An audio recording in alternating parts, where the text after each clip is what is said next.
Exercise 2.6ல second sum பாருங்கள். ரொம்ப easy, நல்லா ஜாலியாக போகும். நீங்கள் வந்து நல்லா அதை வந்து ஒரு அப்சர்வ் பண்ணி கரெக்டாக எழுதுனீங்கன்னா இந்தமாரி கொஷின்ஸ்லாம் வந்து உங்களுக்கு ரொம்ப இன்ட்ரெஸ்ட்டாக போகும். அந்த மேக்ஸே பிடிக்காதவங்க கூட அந்த கண்டிப்பாக இதெல்லாம் வந்து நல்லா கொஞ்சம் ஜாலியாக பண்ணுவீங்க.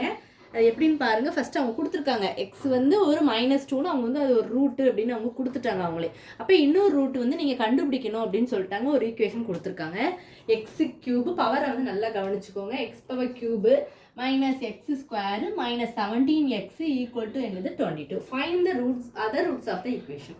ரொம்ப ரொம்ப ரொம்ப ரொம்ப சிம்பிள், ரொம்ப இம்பார்ட்டன்ட் கொஸ்டின் கூட. நல்லா கவனிச்சுக்கோங்க. ஃபஸ்ட்டு சொல்யூஷன் போட்டுக்கோங்க. முதல்ல சொல்யூஷன் போட்டுட்டு கொடுத்துருக்குற கிவனை x = -2 is 1 root அது வந்து எழுதிக்கோங்க. நான் கூட எழுதலை, நீங்கள் எழுதிருங்க.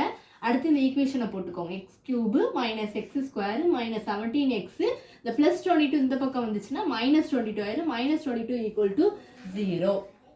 இப்போ இது எல்லாமே டிசைனிங் பவரில் இருக்கான்னு பார்த்துக்கோங்க. அப்படின்னா என்ன அப்படின்னா பவர் வந்து ஆர்டராக இருக்கணும். இப்போ இங்கே 4 இருந்துச்சுன்னா அடுத்து இந்த பவரில் வந்து 3 இருக்கணும், அடுத்து 2 அப்படி இருக்கணும். இப்போ இங்கே பவர் வந்து 3னா 3, அடுத்து 2, அடுத்து 1, இங்கே கான்ஸ்டன்ட் இந்த பவர் வந்து 0 அப்படின்னு வச்சுக்கோங்க.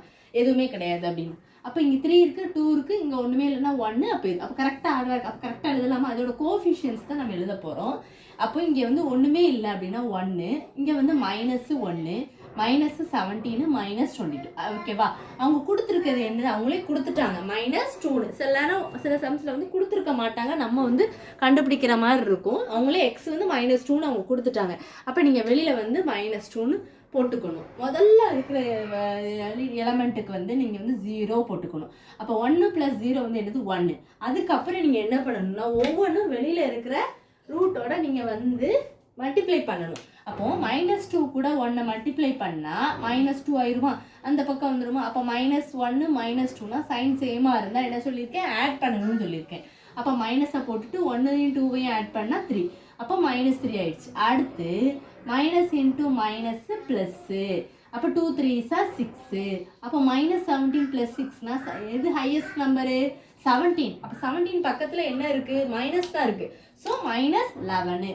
அப்போ மைனஸ் இன்ட்டு மைனஸ் அடுத்து ப்ளஸ்ஸு. இங்கேருந்து இந்த 2 கூட தான் எல்லாமே பண்ணணும். உங்களுக்கு புரியணுங்கிறதுக்காக தான் நான் அப்படி ஒரு ஆரோ மாதிரி உங்களுக்கு போட்டு காமிச்சிருக்கேன்.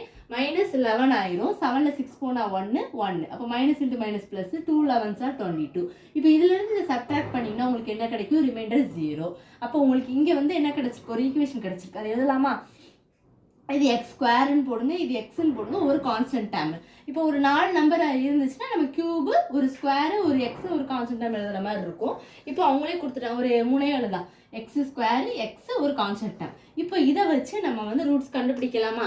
அவங்களே கொடுத்துட்டாங்க. நம்ம வந்து டி ஃபேக்டர்னு நீங்கள் படிச்சிருப்பீங்க. அப்படி அதை எடுக்க முடியலன்னா நம்ம வந்து quadratic equation formula b² - 4ac = 0 அந்த இதில் போட்டு நம்ம கண்டுபிடிக்கணும். இப்போ இதை பார்த்தோன்னே நமக்கு வந்து டி ஃபேக்டரில் போகாது. டி ஃபேக்டர்னா என்ன? இப்போ வந்து 1ஐயும் 11ஐயும் மல்டிப்ளை பண்ணிங்கன்னா 11 இதுதான் படிச்சிருப்பீங்க. 11 -11 இங்கே என்ன இருக்குது, -3. என்ன நம்பர் கூட மல்டிப்ளை பண்ணால் 11 வரணும். அதே இது நம்பர் ஆடோ சப்ட்ராக்ட் பண்ணால் உங்களுக்கு 3 வந்துச்சுன்னா தான் இது வந்து உங்களுக்கு இது வந்து டி ஃபேக்டரால் கண்டுபிடிக்க முடியும். அப்படி கண்டுபிடிக்க முடியலை அப்படின்னா தான் நம்ம எந்த மெத்தடுக்கு போகலாம். ஆனால் இந்த சம்முக்கு இதில் கண்டுபிடிக்க முடியாது. பார்த்தோன்னே நமக்கு தெரியுது. இந்த நம்பரால் மல்டிப்ளை பண்ணால் 11 வரணும். அதே நம்பரால் இது பண்ணால் சேம் நம்பர் தான். சேம் நம்பரால் பண்ணால் உங்களுக்கு இங்கே வந்ததுன்னா நம்ம டி ஃபேக்டராலே பண்ணி எக்ஸோட வேல்யூவை கண்டுபிடிச்சிடலாம். ஆனால் இதை பார்த்தோன்னே நம்மளுக்கு அதர் ரூட்ஸ் கண்டுபிடிக்க முடியாது. அதனால் நம்ம என்ன பண்ண போகிறோம், நெக்ஸ்ட் ஸ்டெப்பில் குவாட்ராட்டிக் ஈக்குவேஷன் கண்டுபிடிக்க போகிறோம். இப்போ a = 1ன்னு எடுத்துக்கிறோம். b வந்து -3, c வந்து -11. ஃபார்முலா பாருங்க. x = -4 ± √b² - 4ac / 2a. இப்போ b இருக்க இடத்துல போடலாமா, -3. அப்போ -3 ± √b இருக்க இடத்துல -3² - 4, a இருக்க இடத்துல 1, c இருக்க இடத்துல -11 / 2a இருக்க இடத்துல 1. இப்போ மைனஸ் இன்ட்டு மைனஸ் ப்ளஸ் 3 ± √3² என்னது 9 ப்ளஸ், ஏன்னா மைனஸ் இன்ட்டு மைனஸ் என்னது ப்ளஸ் 4 11s are 44 / 2. இப்போ ரெண்டையும் ஆட் பண்ணிங்கன்னா 53. அப்போ 53 ரூட்டால் எடுக்க முடியாது. அப்போ அதை என்ன பண்ணலாம், அப்படியே வச்சுக்கலாம். √53. அப்போ அதை ரூட்ஸ் கண்டுபிடிச்சாச்சா? 1 3 + √53 / 2. இன்னொன்று இதை மறைச்சிக்கோங்க, ப்ளஸ்ஸை மறைச்சிட்டு 3 - √53 / 2. இவ்வளோதான் இந்த சம்மு. சிந்தட்டிக் டிவிஷன் கண்டுபிடிச்சிட்டு அதுலேருந்து நம்ம ரூட்ஸை கண்டுபிடிக்கிறோம். நமக்கு டி ஃபேக்டர் எடுக்க முடியலைங்கனால நம்ம குவாட்ராட்டிக் ஃபார்முலா போட்டு ஈக்குவேஷன் ஃபார்முலா போட்டு நம்மளால் ஈஸியாக கண்டுபிடிச்சிடலாம்.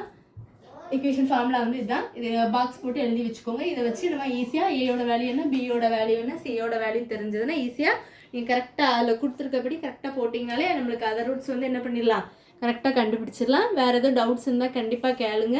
இவ்வளோதான் இந்த வீடியோ.